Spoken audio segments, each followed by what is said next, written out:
Abi. Tamam abi. Sizin için nasıl uygun? Köşe. Tamam iyidir.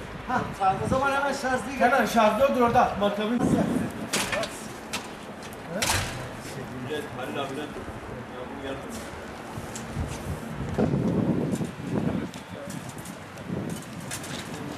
Beş yıldır bu işi yapıyoruz.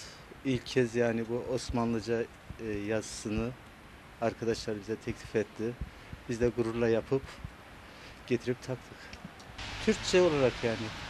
Bazı pek nadir yani İngilizce falan yani yazı yazdırmaları.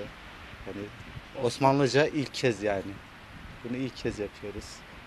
Osmanlıcanın konuşulduğu bu günlerde, gündemin yoğun şekilde işgal ettiği bu günlerde biz de şirketimiz olarak Osmanlıca isim ve tabelamız niçin olmasın bunun düşüncesini arkadaşlarımızla konuştuğumuzda bu işi yapmaya karar verdik.